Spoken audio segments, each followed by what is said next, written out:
All right, we're going to cover 10 exercises that can help improve your posture as well as your back pain. Now, we're gathering this information from 50 years of experience in the clinic with Bob, myself, and Mike, as well as experts that we've interviewed like Dr. Stuart McGill and Rick Olderman. Now, good posture and back pain are related like food and good health. So we're going to go through it in detail and you'll understand exactly what we mean. So there are many good stretches for back pain. A lot of it just depends on your individual needs, what makes your back actually feel good and what makes it feel worse. So we'll go through the 10 stretches, do them along with us, and you're going to have to follow the rules we're going to go through to determine if the stretches are right for you. There are probably 2 or 3 for most people that are really going to be helpful. So we're going to cover 3 important rules with every stretch. And the first rule is if the stretch creates any sharp pain at all, it is not the stretch for you, and just avoid that one. Very good. Number 2, if it feels good while you're doing it, that's a good sign. But it's also important to find out if it responds well after doing it. In other words, an hour or 2 or up to 24 hours afterwards, that there's no residual effects that are negative. That can happen sometimes. And the third rule is you have to relax and make sure you're breathing through each stretch. If you're tense doing the stretch, it's not going to do much. That's right. So just enjoy the stretches, go through them, follow these rules, and we will determine what's going to work for you. Okay, the first stretch, we're going to use names that you can remember or not, and there's different names for these depending on yoga, therapist, whatever you want. But we call this what? This is called the child's pose or all 4 hands rocking, whatever you want to call it. So you're going to start on your hands and knees like this. Now you're going to sit your butt towards your heels while keeping your hands in place. As you go down, this is going to start stretching your back. It also stretches your shoulders and other parts of your body as well. But if you have spinal stenosis, this stretch might feel good for you.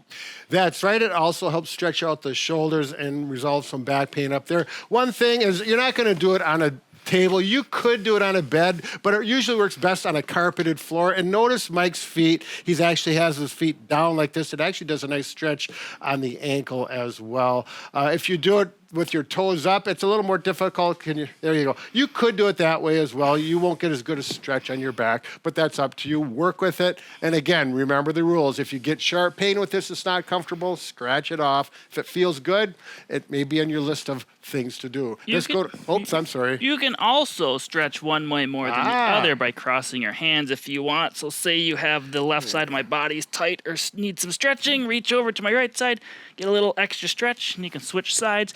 You can do this for 3 to 4 repetitions of 20 to 30 seconds. Just make sure you're breathing throughout it. Very good. Let's go to number 2. So stretch number 2, particularly if you have low-sided back pain on one side. Let's say it's on your right side. There you go. We can do it this way using a door frame, or I'll show you a way where you can simply use a 3 or 4 foot long stick or cane. Go ahead. You can also use a pull-up bar if you happen to have one. Now, I'm going to face my palm away from me, put it on top of the door frame like this. I realize there'll be a wall here, but I don't have one. So once you're up here, you're going to start to lean your pelvis through the door like this. And the more you bend your knees, the more stretch you will start feeling. This can really help decompress the spine on this side. So if you have some sort of sciatic or pinched nerve, this can really help with that.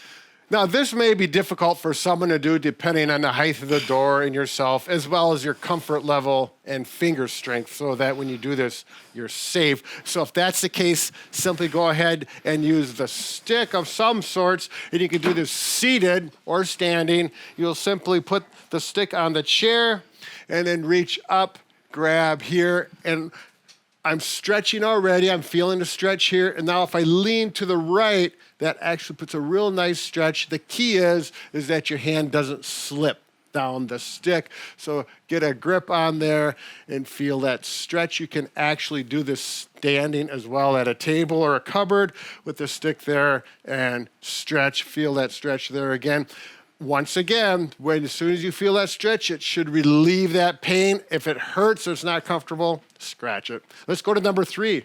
So for this next stretch, you're going to be laying down on your stomach. Brad will show an alternative version standing. So this is called a prone press up in the therapy world. What you can do is start by lying flat on your stomach. I can't put my head down because my mic is right here. And first try to just go up on your elbows. If this is pain-free and easy, you can progress to the next step. If you start to feel back pain here, just sit here, relax, stretch out in this position. Over time, what you want to try to do is put your hands on the mat, press up to where you comfortably can, hold for a second, and then come back down. Over time, you want to try to progress to getting up as high as you can while keeping your pelvis touching the mat. You don't want it to lift up like this. So what you're doing is actually working on your spinal extension. This is a good exercise if you happen to have a herniated disc. Now, when you do this, again, if you have pain going down the leg, and as you do this, if the leg pain gets better, that's a green light. You'll want to continue to work with this cautiously. If it makes pain down your leg or numbness or tingling gets worse, then you absolutely stop. It's not for you. Now, number 4 is a very similar stretch to this. It does the same motion on the back, except for in a standing position. You're simply going to put your hands at your belt line like this, or like this, use that for support, and then simply stretch backwards. A lot of times if people are uncomfortable sitting for long periods of time, this can be a good stretch to do before you sit or after you sit, for example, a long car ride. Stretch back like this, again, should feel good the more you do it. I only do these about 3 to 5 times, and then I'll do them more frequently throughout the day, or it depends on how often I'm sitting. For example, if you work at a computer, you may want to stand up and do this every 1 to 2 hours. Now, this next stretch is pretty common more with people maybe 50 years and older, and they're starting to have some stenosis in their back. You'll know if you have back pain and you sit down and it feels better, this stretch may be good for you. I used to use it when I would walk, and after about a half mile walking, my back pain would get bad because I have stenosis. So what I would do is I would squat down like this, and immediately, as soon as I did this, my back would feel better. If you do this and it doesn't feel good, it's not for you again. And I would simply hold out like this for just 5 to 10 seconds, and I'd get up and maybe do that a couple times, and then I could get up and walk another half mile without pain. Then you know you're right on. So that stretch, I kind of threw in there as my personal one, had great experience with it, and I know patients of mine have as well. So there we go. Let's go. What number on? Number 6. Oh. All right, stretch number 6 is actually going to work on your spinal or back rotation. This is going to work on your thoracic spine, which Brad is showing here. It's roughly the middle portion of your spine running from your neck to your low back region there. So in order to do this, you're going to need to be in a seated position so your lower back is stationary and can't move. What you're going to do is just start with rotations like this, gentle, just go each direction. You may notice one side is tighter than the other, maybe spend a little more time on that side. If this feels easy, you could certainly add a little bit of pressure by grabbing onto the armrest and then pulling yourself into more rotation like this. You can just do kind of repetitions with this or hold for time if you want. Some people may sit here for 15, 30 seconds in one position. Some people may feel more comfortable just rotating like this. Right, and again, that should feel like a good stretch, like maybe you haven't done it. It's really good for driving when you need to turn around to look behind you, have a functional use for it. If you want to get more specific and you want to maintain your posture, and this is a little more advanced, you may or may not want to do this. You simply use a stick that's long enough, put it over your shoulders, hold on here. And what this does is locks in your shoulders, and you do it in a seated position. Now my waist is locked in, and it really gets a little more specific. You feel a more stretch in the pec muscles here. It's good for posture as well. So that's why I like doing this one. I really do. I do this one at least 3 times a week, sometimes more. Yeah. Again, feels great when I'm done. I feel taller, stretched, and ready to go. Are we almost to number 7? Almost. There you go. 7, that's a lucky number. Number 7 is going to be a spinal decompression stretch. You're going to need either a pull-up bar, some hanging handles, something you can grab onto and actually hang from. For beginners, it's nice if you happen to have it against the wall like this. If you're on a pull-up bar and it's not, that's fine. Slowly start sitting and bending your knees and start feeling that spine decompress. Once you feel a comfortable position, just hold there for a while and you'll get a good stretch. Do what's comfortable. Your grip is probably going to give out before your actual back gets tired in this position. But if you don't feel much of a stretch and you're stronger and you can do it, you can certainly let your legs relax. This is going to decompress your spine even more. However, if you can't do that, it's perfectly fine just to keep your feet flat. Right. And why don't you go back up, Mike? It's really important that Mike is doing it with his back against the wall because you can use the wall for posture. So you know your back is straight and your head is back. There you go. And it also acts as resistance so you can control. I really advise to go only 50% of weight bearing approximately when you first do this because it's actually going to work your shoulders as well as your back. It can be great for your shoulders as well. We have many videos on that. Don't overdo it. Time-wise, I'd start 5 to 10 seconds. Do it for a few days. If it continues to feel good, then work yourself up maybe to 15 to 30 seconds. This is one stretch you have to be relaxed and breathe in. If I'm tense and tight, I'm not relaxing my back at all. It's not going to work. So you need to be nice and relaxed. Good point. So that is a little more of advanced. Caution with that. Be careful. Now, we realize a lot of people do not have a pull-up bar or hanging handles like this. Simply use a stick like I have or a mop handle like Mike has, and you can do this in seated or up to a cupboard like this and put your hands up. The important part is that when you get the stretch, your hands don't slip down on the pull. And so what I'm going to do is reach here, and there's 2 options you can do it. If you're seated like Mike is, you simply lean forward and you'll feel a stretch throughout your mid and low back as well as your shoulders. Breathe and relax. Start out gentle like everything. There we go. None of these stretches are ever going to be real aggressive. Even when you get used to them, there's really no reason to try and stretch your body so you get 6 inches taller. It's not going to happen. Now, if you're standing, you can simply flex your knees like this to get that same stretch, and being relaxed, like Mike said, is absolutely critical to get that low back to decompress. All right, what do you say, Mike? Let's go on to the next one. That's right, number 9. All right, number 9 is excellent for posture, which goes along with the pain, as we know. But if you've got the hunchback and you have a hard time straightening, we're going to use gravity and a roll about 6 inches in diameter. You can either use a roll like this, or simply make one out of some towels, roll them up tightly and neat, tape them up so that's about 6 inches in diameter. We'll put that down, and you simply, now doing this on a bed, probably not so good, although you could start, probably on a carpeted floor is best.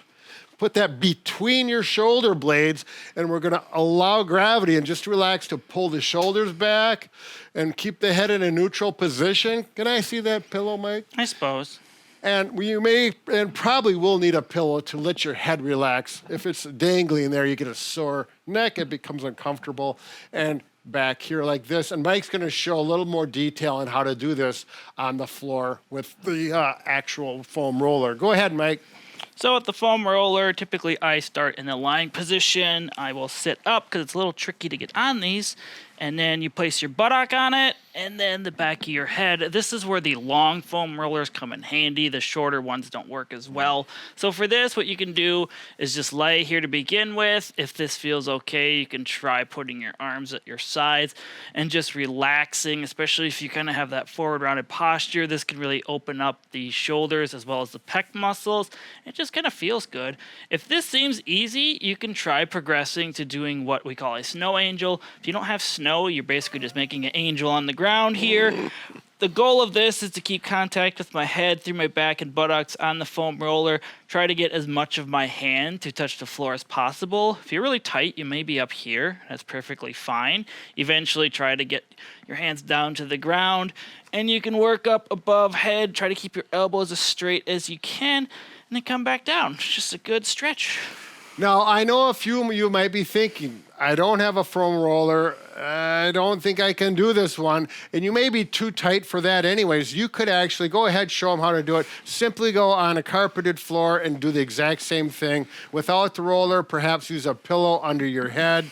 And this may be tight for some people. They may have actually their hands go up in the air as they get above their head with their hands. Can you demonstrate that, Mike? So same concept. If I've seen some people lay on the ground and their head is seriously like this. Right. And it hurts, they can't even touch. So in that case, start with a pillow, eventually try to get something thinner, maybe a smaller towel roll, and then progress. Once you're able to go flat comfortably like this without any issues, then you can start working on bringing your arms out to your side. This might be a good enough of a stretch. As long as your arms can touch the floor here like this, then you can do wall angels. They're much easier in this position compared to on the foam roller because you have to have more flexibility for that. But this is certainly a good starting point. All right, let's go to the last one, number 10. This one, actually, as far as we know, Mike is the inventor of it. So it's a really good stretch in the seated position. So the final stretch, you're going to need to sit in a chair for this one. It's basically just a hallelujah stretch, commonly known. So what you're going to do is arch your back and then bring your arms up. If you're able to bring your arms up, if you can't bring your arms up like this, you could certainly just kind of go to the side in this direction if needed. So what you want to do is arch your back, get a good stretch, and go back as far as you can. And then come back forward. Again, this should not cause any pain, but if you want to get a little more stretch, you can try grabbing a ball of sorts. You can even use a towel roll at times. Place it behind your back. Find the spot that is comfortable for you. Some people may be higher up, some people may be lower. Just pick the spot and then work on arching back, and you really get that spinal extension now. Right. And using a firm chair with armrests like this is probably the best chair to use. Using a soft chair in the living room probably is not going to work so well. It's a really nice stretch. The ball really allows you to isolate which part of your back you want to loosen up. Having fun, Mike? Yeah, it works as a nice little fulcrum there. It is nice. Let's be done and finish up here, Mike. These people got things to do. Okay. Okay, so I'm sure you found some stretches you like better than the other just by how they feel. I'd narrow it down to 3. Give yourself a day break, go back to those 3 and work on those. But then you need to give it a day just to make sure they have no residual after effects the next day. So if the next day you are feeling good, no pain, no issues, you can certainly do those stretches again and just continue to progress them as you tolerate. And you may want to do them 2 to 3 times per day. As long as they continue to feel good, they're going to help your posture and reach all of our goals. So if you want to check out another video on back pain, you can click the video link on the screen. It is a how to fix low back pain in 90 seconds. Bob and Brad concur. It's a very popular video. A lot of people have commented with good results. So very good. Let's carry on the day. I guess I concur with it too. Bob